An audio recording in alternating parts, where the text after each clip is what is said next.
Tonight, the bomb squad is called in after a passenger tries to blow up a Delta Northwest jet on approach to Detroit. This evening, the president has ordered stepped-up security for all the nation's air travel. I'm Jeff Glor, also stranded by the storm. I'm stuck in a snowdrift. Record snowfalls close highways and cancel flights as that massive winter storm pounds the nation's midsection. Protecting the Pope, the Vatican rethinks security after Benedict was attacked at midnight mass for the second year in a row by the same person. This is the CBS Evening News with Katie Couric. Good evening. Katie's off tonight. Authorities say he had an explosive and tried to blow up a plane, but he failed. High drama that played out today inside a Delta Northwest jetliner. Flight 253 from Amsterdam was approaching Detroit when the passenger allegedly ignited some sort of powder. There was an immediate commotion and the man was quickly subdued. As you can imagine, authorities are taking this very seriously tonight. The White House says the president has, quote, instructed that all appropriate measures be taken to increase security for air travel. The Department of Homeland Security says passengers can expect additional screenings on all flights for the time being. Jim Axelrod is following this story tonight. Jim, what do we know? Well, Jeff, this investigation is still very much in its early stages. There are conflicting reports as to whether the suspect acted alone. Here's what we know at this point. A 23-year-old Nigerian man named Umar Farouk Abdul Muttaleb tried to ignite a powdery substance as the plane made its final approach to the Detroit airport. Now, Abdul Muttaleb has made claims that he is connected to al-Qaeda terrorists.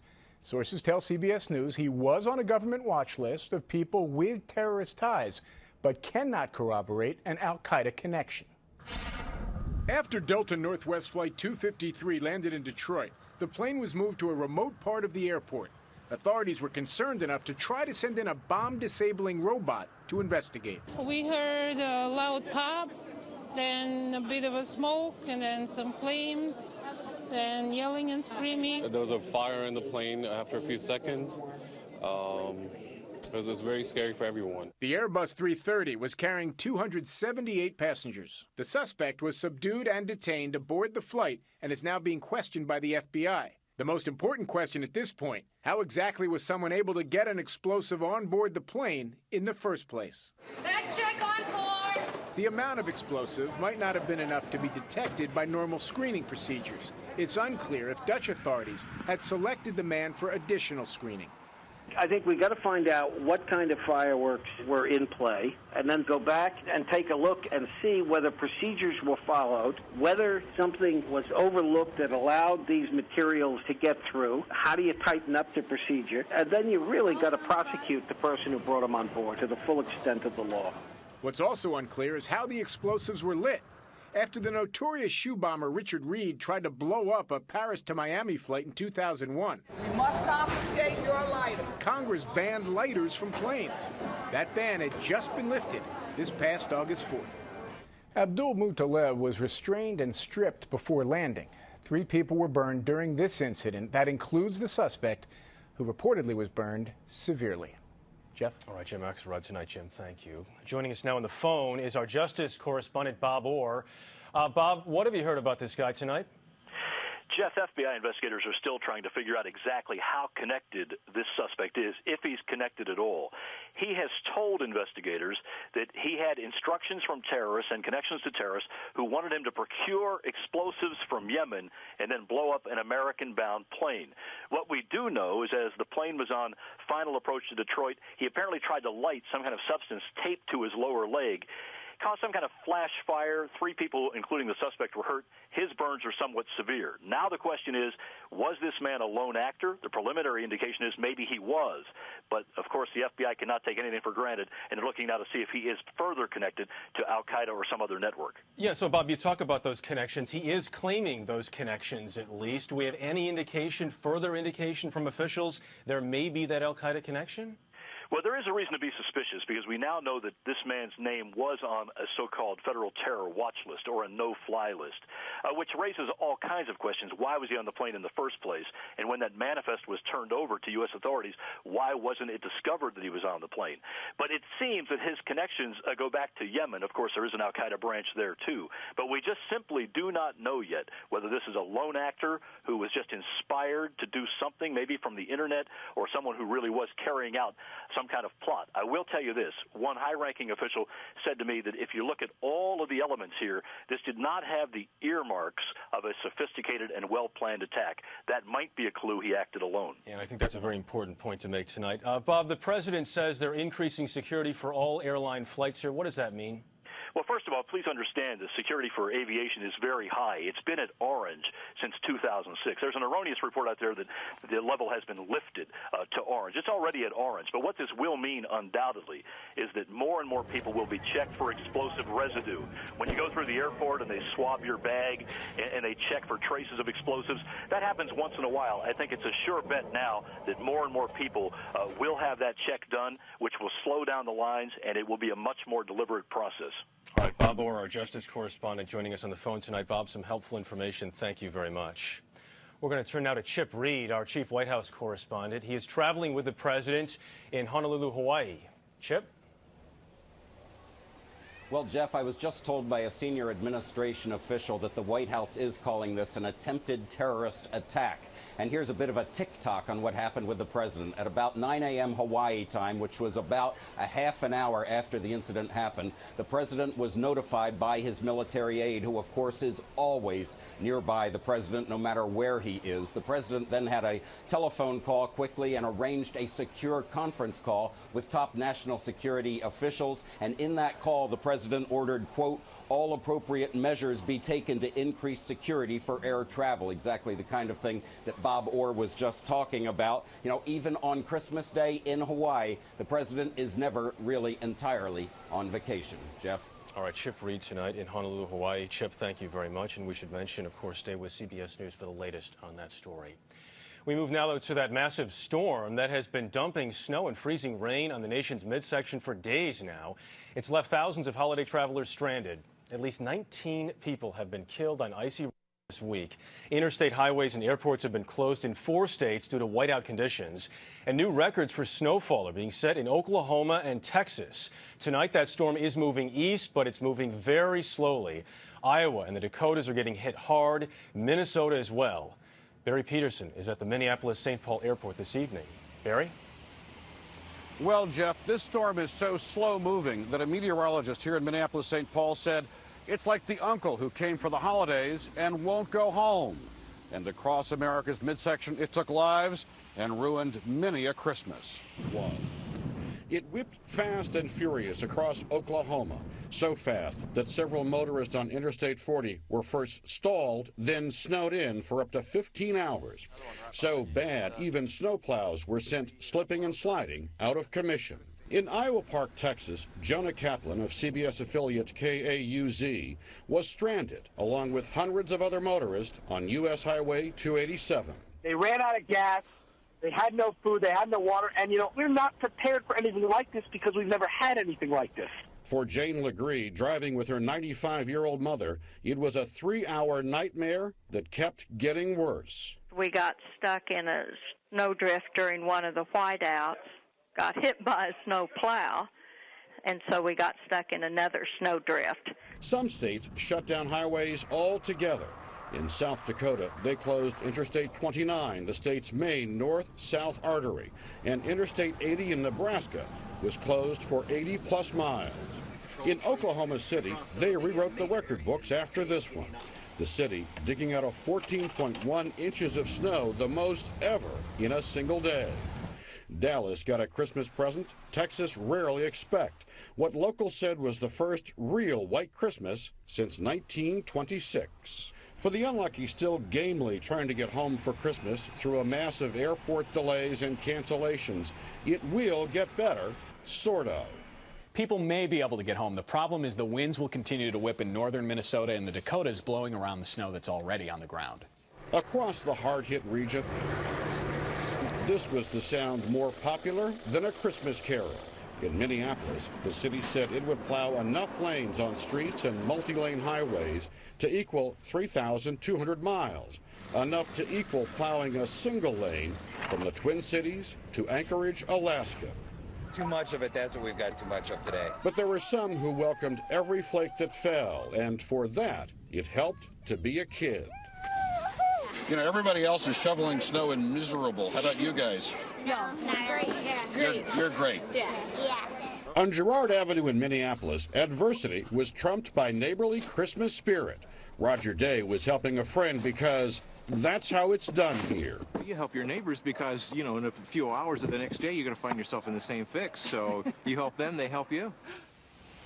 There's plenty of trial and trouble with a storm like this, but people can be resilient and even display a little bit of gallows humor. We saw a sign today that says, "Smile, only 120 days left until spring." Jeff? Keeping everything in perspective. All right, Barry Peterson in Minneapolis tonight. Barry, thank you. In Afghanistan today, the Taliban released a video showing an American soldier who was captured after he went missing last June. There's no telling when or where it was made, but it did give the captive soldier's Idaho family some hope. Kimberly Dozier has the story. My name is Bo Bergdahl. In the video released today by the Taliban, U.S. Army Private First Class Bo Bergdahl appears to be healthy and lucid. I was continuously treated as a human being of dignity. Dressed first in fatigues and then shown briefly in local clothing, the 23-year-old tells a questioner he's not been mistreated. No, they've never deprived me of food or water. They've always made sure I've had plenty of it. In Blaine County, Idaho, a friend read his family's plea to his captors to release him. To Bo, we love you and we believe in you. Stay strong. U.S. military officials publicly condemned the slickly produced video as propaganda. U.S. officials tell CBS News they believe he's being held by the Taliban's Haqqani tribe, and they say they've been stepping up attacks against the Haqqanis, whose territory extends from Afghanistan into Pakistan.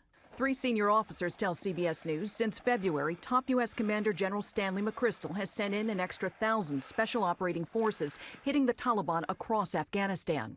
Another 500 counter-terrorist specialists like Delta Force are headed to Afghanistan in the spring, and the surge doesn't stop there. A U.S. official tells CBS News the Pakistani government has given the U.S. permission to pursue the Haqqani network on Pakistani soil. Kimberly Dozier, CBS News, Washington. This is the 9th Christmas that American troops have spent in Afghanistan, and it goes without saying what a difficult time it can be for them and their families. Helping them through it are counselors who've experienced trauma themselves at Fort Hood in Texas. Mandy Clark met one at Camp Leatherneck in Helmand Province. Merry Christmas, how are y'all doing this morning, dispatch? The Marines at Camp Leatherneck are doing their very best to make Christmas feel like a holiday. Merry Christmas to you and your families. Make sure you call home today. Most of them have done this before, but it seems to get tougher every year. This is my 3rd deployment in a row, my 3rd Christmas in a row, and it doesn't get any easier. Or any more like home. It becomes a very sad and lonely time for many soldiers. And it's like Groundhog Day. Every day is the same, so you may not even notice that it's Christmas. Colonel Kathy Platoni is a field psychologist, but she likes to call herself a warrior therapist. She doesn't give up easily. In November, a member of her unit, Major Nadal Hassan, went on a rampage in their base in Fort Hood, killing 12 of her comrades and injuring 31 others. He targeted our units because he didn't want us to go on the mission. But a month after the attack, she was deployed to Afghanistan anyway. She wears the names of each of her fallen friends around her wrist. Sometimes I push it up my sleeve because it's such a painful reminder. Soldiers like Maria Darman say Platoni's loss makes her better at her job. Coming from where she's coming, she can totally relate to the horrors of what some of the people on this side are seeing. You must have a Christmas stocking. A Christmas stocking? Oh my gosh. Take credit for that, but no. Oh my gosh, that's beautiful. There you go. With so many dead and injured in Fort Hood and the relentless combat here, Colonel Petroni says this Christmas will be harder than most. It's been an incredible experience to overcome all of the challenges and obstacles and hardships that we had to in order to get here, but this is our finest hour. We did it. We went forward, and we're here, and we're going to do a world-class job of it for our fallen. And for these Marines who've just arrived as part of the troop surge, that commitment can only be described as a gift. Mandy Clark, CBS News, Camp Leatherneck, Afghanistan. Next up on the CBS Evening News, a Christmas Eve attack on the Pope raises troubling questions for Vatican security.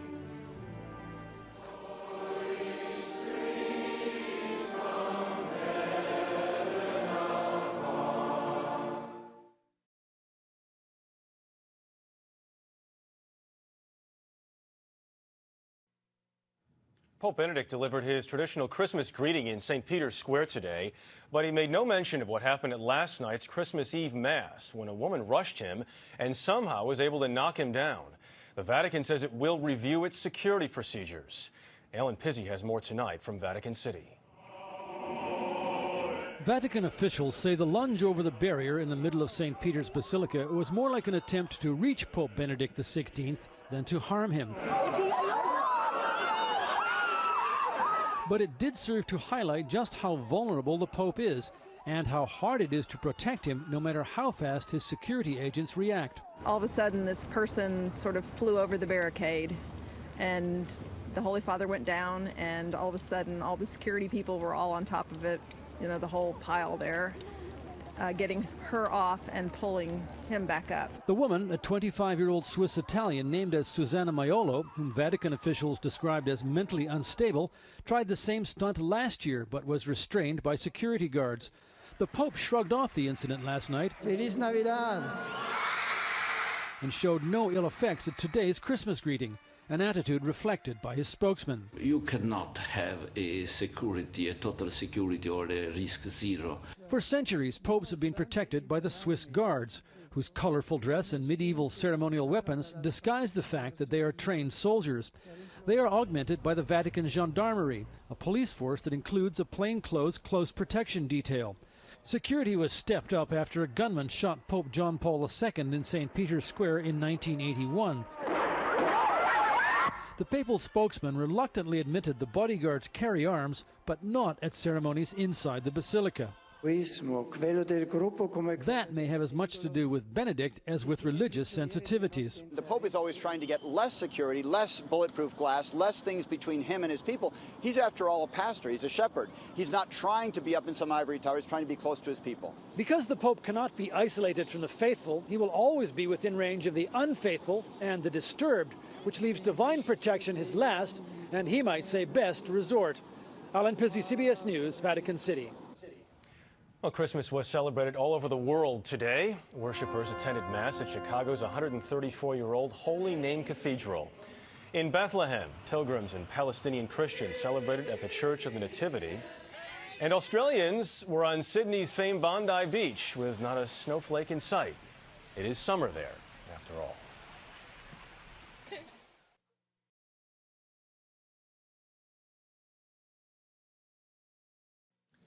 It looks like 5 American men arrested in Pakistan will not be coming home anytime soon. Pakistani police said today they plan to pursue terrorism charges against them. The 5 are Muslims from the Washington, D.C. area. Earlier this month, they were picked up in central Pakistan after allegedly trying to contact al-Qaeda. This week, Yemen's military attacked suspected al-Qaeda hideouts in that country, and officials say a U.S.-born Muslim cleric who was linked to the Fort Hood shooting suspect may have been killed in one of the airstrikes. However, relatives say he was not harmed. Anwar al-Awlaki moved to Yemen in 2002 and reportedly had email contacts with Major Nidal Hassan. Officials say at least 30 militants were killed in yesterday's strike in Shabwa province. It was the second carried out with U.S. help in a week. We have an update tonight on Tuesday's runway crash in Jamaica. It turns out that approach lights that help guide pilots to the runway aren't working and haven't been for weeks. It is unclear if that played a role in that incident, though. American Airlines Flight 331 ran off the tarmac and broke apart on the beach. All 154 people on board survived. When we come back here tonight, an update on our top story, that attempt to blow up a U.S. jetliner.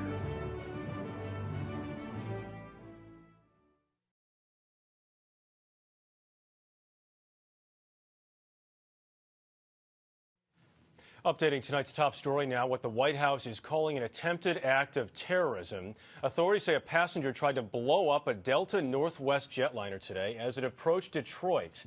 Flight 253 from Amsterdam landed safely, and the bomb squad was called in.